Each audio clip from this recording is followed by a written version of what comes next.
える軍隊を作る。見てろベガパンク。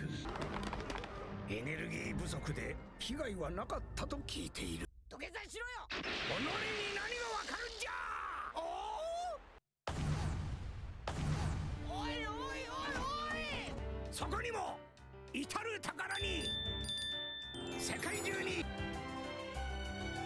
科学はいつか必ずそこへと。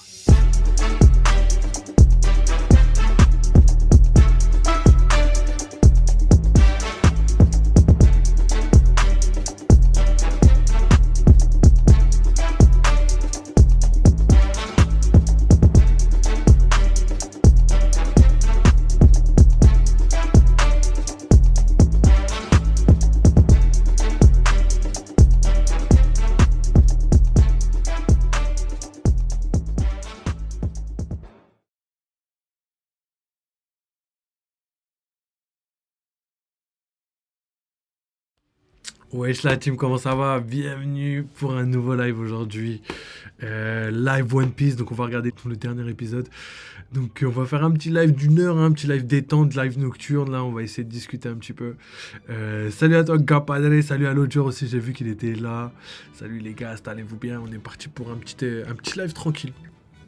Donc voilà les gars, juste petit update, comme ça vous êtes au courant. Dimanche dernier, donc hier, on a fait un petit live spécial qui va être récurrent sur la chaîne Twitch, donc contenu exclusif à Twitch. On va faire pas mal de trucs, pas mal de discussions et tout. Donc voilà, en vrai, on a bien kiffé, on a bien rigolé. Donc tous ceux qui ont raté malheureusement, vous pouvez aller encore checker là sur la chaîne Twitch, il y a la rediff. Sinon, rendez-vous dimanche prochain. Donc voilà pour la team YouTube, les gars, si vous voulez regarder et tout, n'hésitez pas. D'ailleurs, merci à toutes les personnes qui m'ont soutenu sur YouTube, parce qu'au final, aujourd'hui, on a affilié, la chaîne est affiliée à YouTube, donc ça fait plaisir. Donc on mettra en place des subs et tout pour la team qui veulent soutenir. Mais ça va rester quelque chose de pas primordial pour la chaîne. Je vais pas essayer de me faire rémunérer via les subs et tout. On va essayer d'atteindre le step suivant et plutôt de se faire rémunérer par la pub. Je sais que ça va pas plaire à tout le monde, mais faut bien qu'on essaye de faire de nouveaux concepts. Et pour faire de nouveaux concepts, il faut malheureusement qu'on génère un petit peu d'argent. Donc voilà les gars. Du coup, en vrai, pour en revenir au live d'hier, c'était un live hyper cool. Donc j'étais pas tout seul, il y avait beaucoup de personnes. Sam Nino, Gapadre, il y avait aussi le bon vieux H, Kizomini aussi, qui a réagi avec Arwin. Je crois que c'est ça le nom qu'on lui a donné. Et du coup, on a parlé de plein de choses, plein de sujets épineux. Dans les prochains lives, d'ailleurs, on parlera encore de sujets épineux. Donc, je sais qu'on va parler de paranormal et tout. J'essaierai de débloquer des témoins, des trucs et tout. Et évidemment, d'ailleurs, ce dimanche, normalement, j'essaie de vous sortir une nouvelle théorie. Donc, la théorie qui doit arriver depuis longtemps, mais malheureusement, j'ai pas le temps. Donc, il y a ça qui arrive aussi pour la team YouTube. Et il y a aussi plein de choses qui vont arriver très prochainement, comme la rediff du live pimenté. Mais ça arrivera après le mois du Ramadan. Il y a plein d'autres choses aussi qui arrivent sur la chaîne. Donc voilà les gars, j'essaie de vous tenir au courant de tout ce qui se passe. Et pour ceux qui ne sont pas habitués, qui sont nouveaux entre guillemets, comme d'habitude, plutôt 2 vidéos tous les 2 jours pour la team YouTube. Soit de jeux vidéo, soit de One Piece au minimum. Et pour la team Twitch, il y a un live le mercredi où on analyse les spoils. Ça, c'est les lives récurrents où on analyse les spoils de One Piece. Ensuite, le vendredi, maintenant, va y avoir un live où on va analyser les chapitres de One Piece quand ils sortent. Après, le samedi, il y a live horreur, donc live horror gaming avec plein de jeux et tout. En vrai, surtout en ce moment là, c'est grave cool. On joue à Resident Evil et Alien Isolation, c'est trop stylé, tu vois, l'ambiance est vraiment là. Après, on a le dimanche, le live, comme je vous ai parlé au début d'émission, qui va être sur tous les phénomènes un peu bizarres dans le monde. Hein. Ça peut parler soit de théorie du complot, soit de géopolitique, soit de trucs. On change un petit peu de registre de ce qu'on a, mais en fait, ça reste un petit peu dans l'ADN de la chaîne, comme je le dis à chaque fois, parce que nous qui regardons par exemple les scans de One Piece, tout ce qu'on va parler le dimanche, c'est dans One Piece limite, tu vois. Quand je parle géopolitique, il y a de la géopolitique dans One Piece. Quand on parle des problèmes dans le monde, je sais pas moi, je sais qu'on a parlé un petit peu des traficantes là dans les années 80-90. Capadeli nous a fait un petit exposé, on a discuté de ça, et en vrai, il y avait pas mal de trucs. Donc, on va parler par exemple de tout ce qui est drogue, tout ce qui est paranormal, ovni. On peut aussi dévier, hein, ça peut être de l'investissement, du management, des indices boursiers, des actifs numériques, plein de choses. On peut parler aussi intelligence artificielle, aussi les théories, mais dans le milieu scientifique, hein, comme par exemple l'effet Mandela, la loi de Murphy. On a parlé aussi la dualité onde-corpuscule pour les gars qui ont suivi le live. On a parlé de plein de choses intéressantes qui découlent sur des choses qui sont carrément aberrantes, tu vois, où on commence à se poser la question de savoir quand on comprend un petit peu notre monde, on se rend compte qu'en fait, on comprend rien encore et qu'on est vraiment à des années-lumière de trouver quelque chose de cohérent. Donc voilà, je vous ai donné toutes les informations de ce qui se passe en moment sur la chaîne. C'est lundi au plus aujourd'hui, donc c'est un peu l'update. Je vous donne tout ce qu'il y a. Vous avez toutes les infos. Donc voilà, maintenant vous êtes au courant de tout ce qui se passe. Et nous, aujourd'hui, pour le live d'aujourd'hui, on va faire une petite analyse, réaction à l'épisode de One Piece, le dernier épisode. On va le regarder, on va réagir, on va l'analyser. Et après, on va discuter un petit peu. On va regarder un petit peu ce qui se passe sur les théories One Piece, etc., etc. Donc voilà, les gars, je pense avoir tout dit. Ça aura été une intro longue, mais une intro efficace. En termes d'information, vous savez tout ce qui se passe. Ok, let's go, les gars. 彼らの船長は全身に包帯を巻いた妙な戦える軍隊を作る。見てろベガパンク。とともに今や世界を揺るがすあの核この脳に受け継ぎ研究を進めてきた。サウロよね。一方スクラップ場でベガパンクと遭遇したボニーは Du coup, on a un gros récap du précédent épisode. マリージョアを襲った何こいつが作られたのは900年も昔。何のためにマリージョアを襲ったんじゃ。それは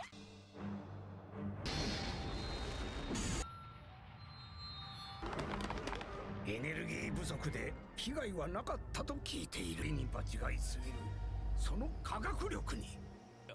このまま眠っててくれた方が良さそうだな。こいつを俺専用のロボにして操縦してんだ。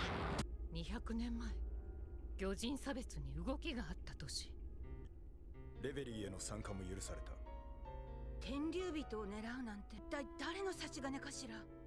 あんな巨人が襲ってきたらもっとでかいロボットがレッドラインをよじ登ったってのか。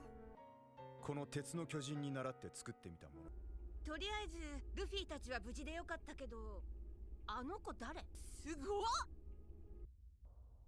ボニーには土下座しろよ。己に何がわかるんじゃ。Oh, c'est le grand Vegapunk.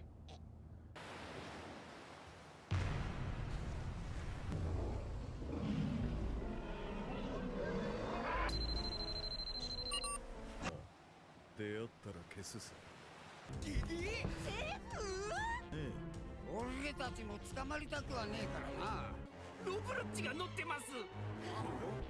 足早く自由にしてくれ。ロビンちゃん安心して。何度でも俺が守るぜ。ありがとう。迎撃準備。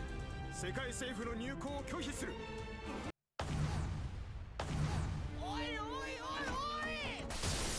まだ海軍にコントロールされてるのか。もう自我はないはずなのに。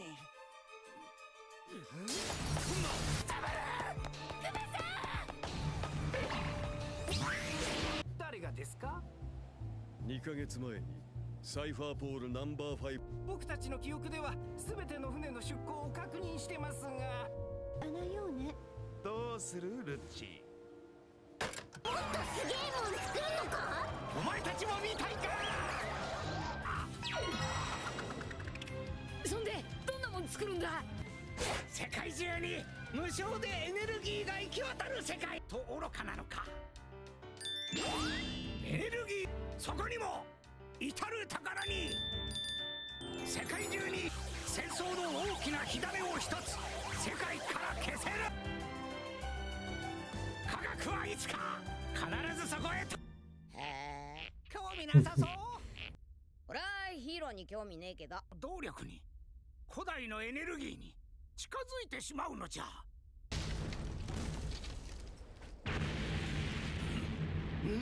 というわけで歴史に深入りしすぎたバラのようにな。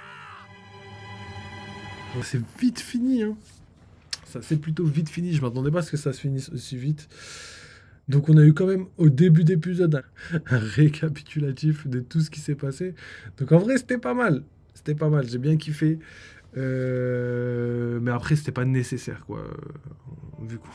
Vu qu'on n'a pas beaucoup d'épisodes en ce moment, on a eu même une semaine de pause.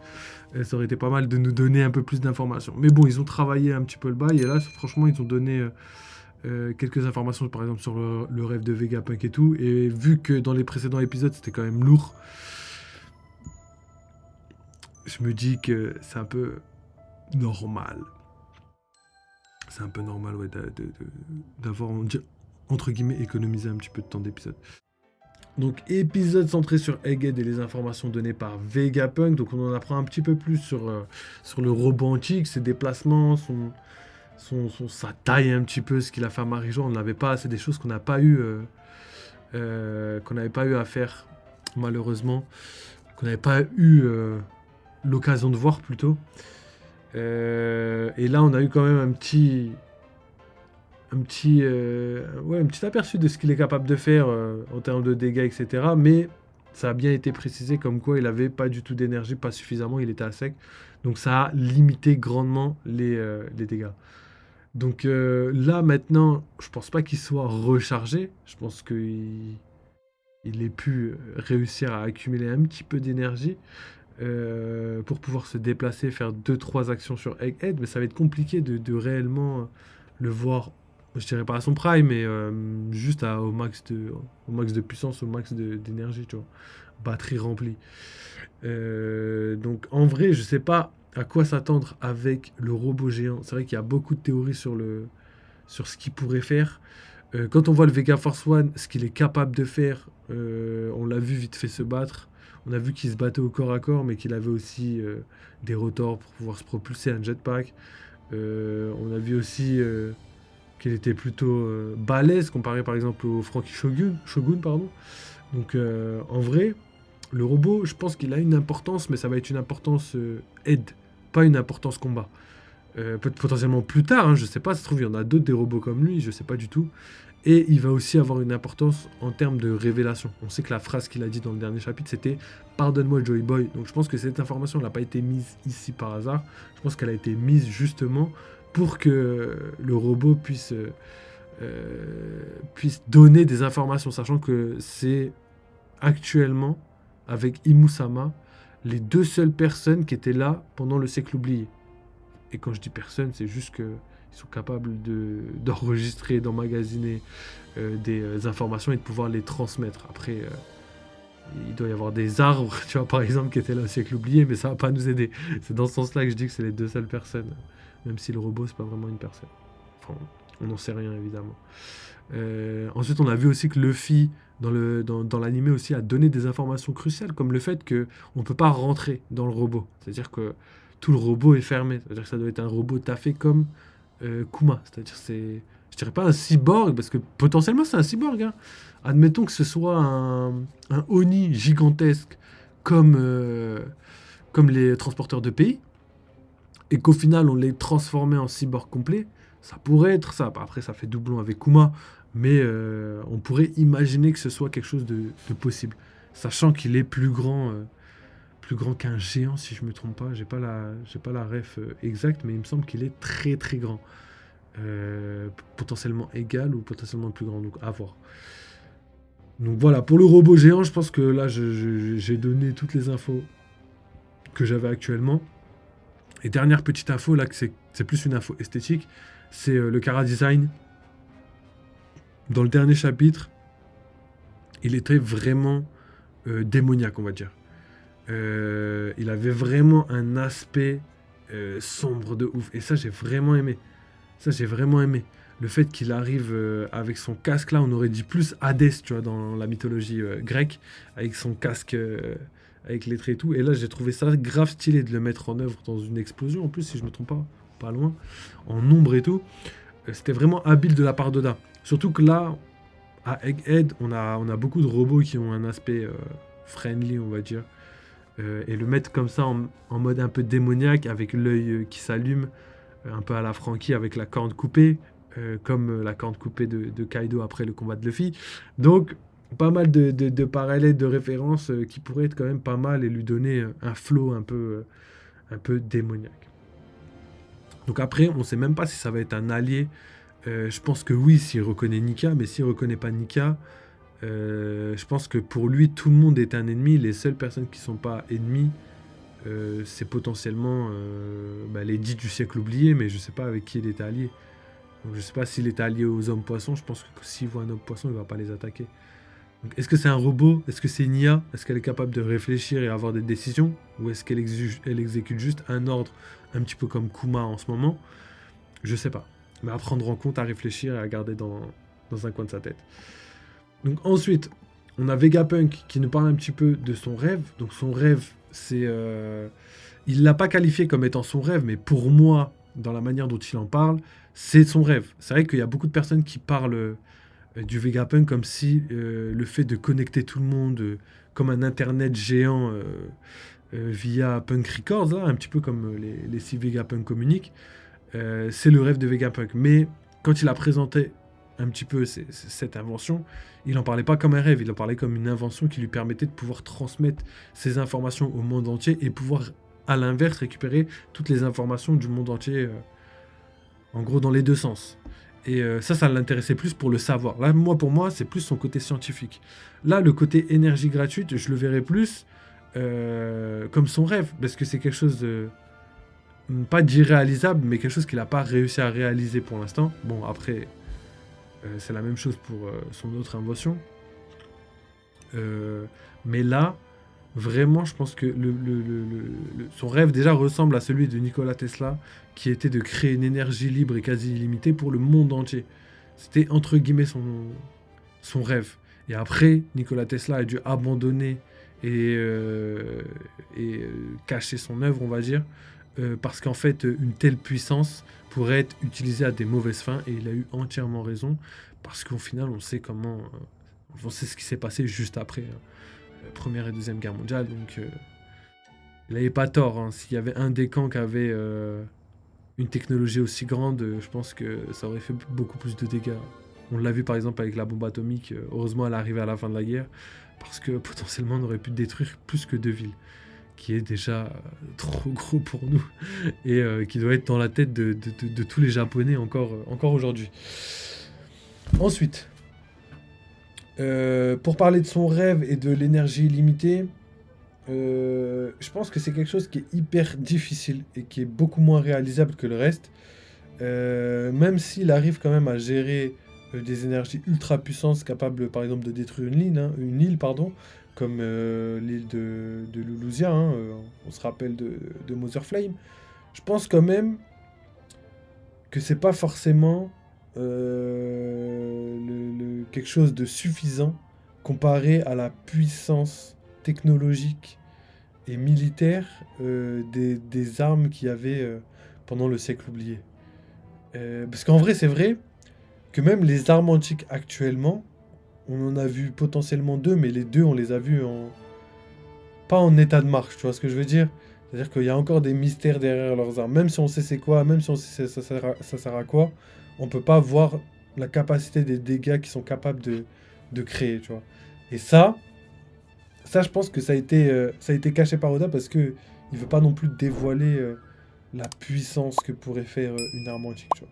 Quand on voit que Shirahoshi contrôle les rois des mers et que les rois des mers contrôlent les mers, on se dit pas directement qu'on pourrait détruire tout ce qu'on veut avec, tu vois. Alors qu'en vrai, avec un tsunami, tu peux détruire déjà beaucoup. Par extension, Maelstrom, tout ce qui est sur la mer, tu peux le détruire. Tu peux faire en sorte de créer des courants marins pour déstabiliser des endroits. Hein. Ça, si je me trompe pas, les courants marins influent carrément sur la météo. Donc tout est lié un petit peu, tu vois. Si on parle de Uranus, par exemple, ou de Mother Flame, c'est-à-dire que leurs pouvoirs sont liés les uns aux autres, tu vois. Et si je me trompe pas, l'inverse est également possible. Hein. Pour moi, un ouragan est capable de quand même créer des cataclysmes marins qui modifient potentiellement certains courants ou certains phénomènes aquatiques, on va les appeler comme ça. Donc ça, c'était pour le côté armantique.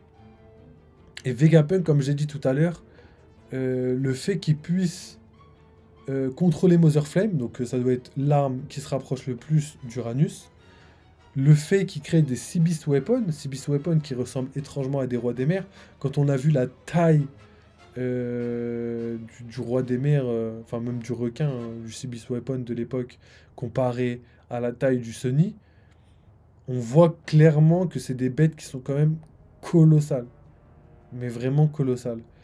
Et c'est quelque chose qui ressemble au roi des mers, et les rois des mers sont liés aux armantiques. Donc est-ce que Vegapunk sera au courant des armantiques et essaierait de les reproduire?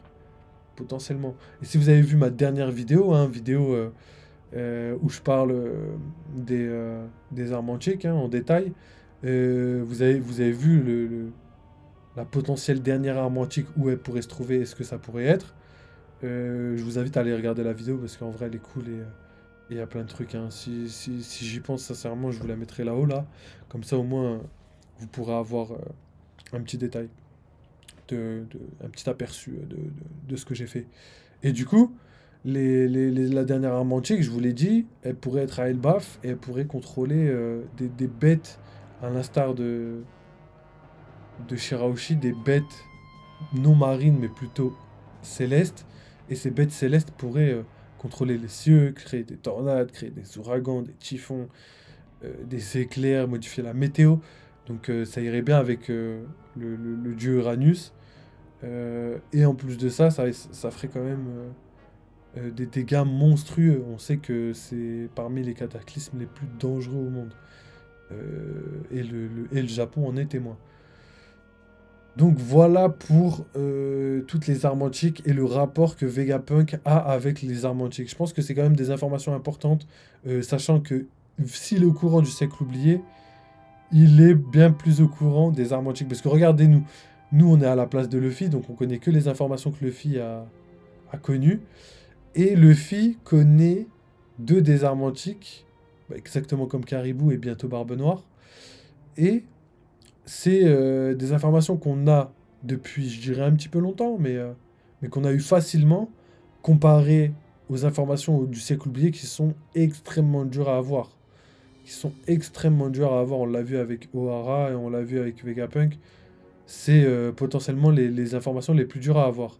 Et quand on sait ça, on se dit que si Vegapunk a les informations du siècle oublié, forcément il a quand même eu certaines rumeurs sur les armantiques, leur pouvoir et ce qu'elles pouvaient servir. Surtout que s'il a les informations du siècle oublié, clairement, il sait ce qui s'est passé vu qu'ils ont été dedans. Mais à prendre avec nuance. Parce que justement, on a vu dans le dernier chapitre, encore une fois, dernier chapitre masterclass, parce qu'on a eu vraiment énormément d'informations, on a vu encore une fois que justement comment ils s'appellent, les Gorosei n'avaient pas toutes les informations.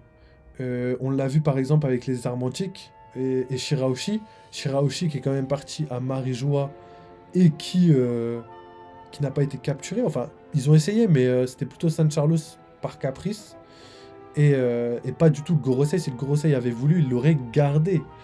Donc ça, c'est quand même des informations à prendre en compte et à garder. Wesh, Kisumini! Wesh, comment tu vas? La forme ou quoi? Bienvenue.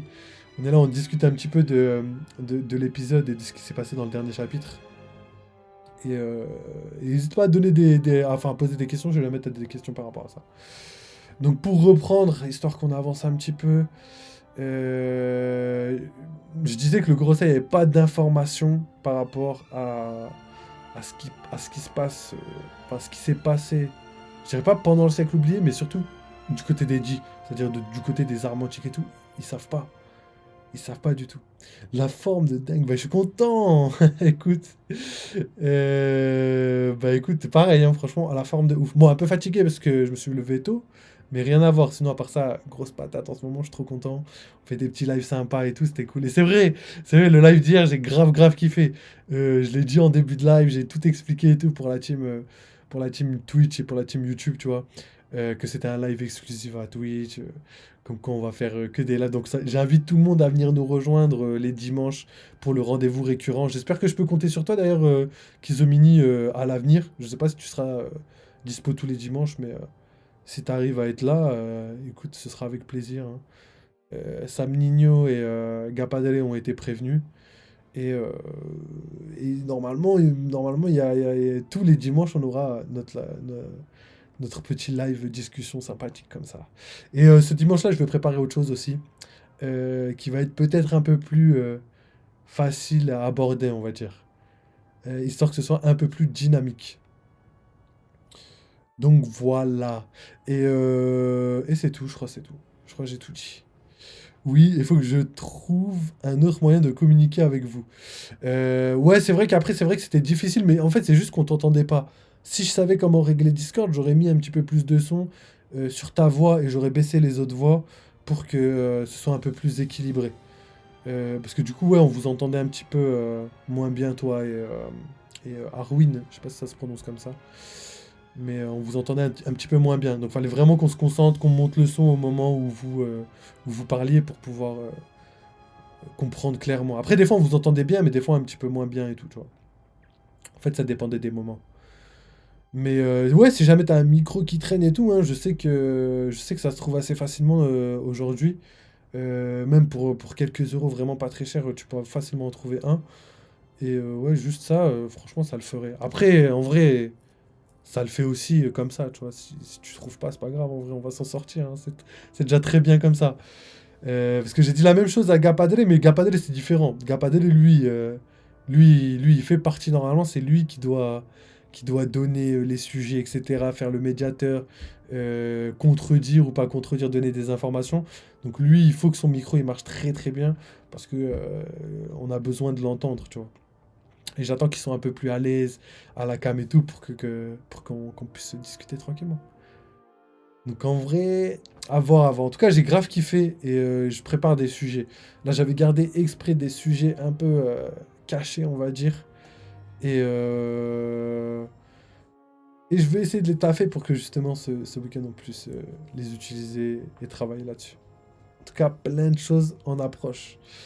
Et d'ailleurs, si tu as un sujet de prédilection à proposer et tout, n'hésite pas, hein. Après, il n'y a pas forcément besoin de le taffer, mais juste parler d'un truc, d'un sujet, juste trouver un sujet, hein, tu trouves un titre de sujet, tu nous le donnes et nous, on essaiera juste de discuter là-dessus, tu vois. Si tu peux apporter ton expertise, même si tu veux parler de ton projet et tout, hésite pas, tu connais. Donc, où en étions-nous?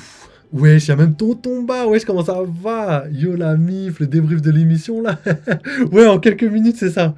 En quelques minutes, c'est ça. Ouais, c'est vrai, en début de live, j'ai fait une petite explicatif de tout ce qui se passe sur la chaîne. J'aurais expliqué pour toute la team YouTube et tout, pour qu'ils soient au courant de ce qu'on fait. Et aussi pour la team Twitch, hein. Et bah là, vu que Kizomini nous a rejoint et tout, on n'a pas eu le temps de débriefer ensemble, et bah j'en ai profité pour prendre ces quelques minutes pour discuter. Et du coup, franchement, j'ai kiffé, j'ai kiffé. J'ai kiffé. La prochaine fois, comme je vous ai dit, on essaiera de faire quelque chose de plus concis et plus dynamique. Mais sinon, à part ça, c'était lourd de ouf. C'était lourd de ouf. Moi, j'ai...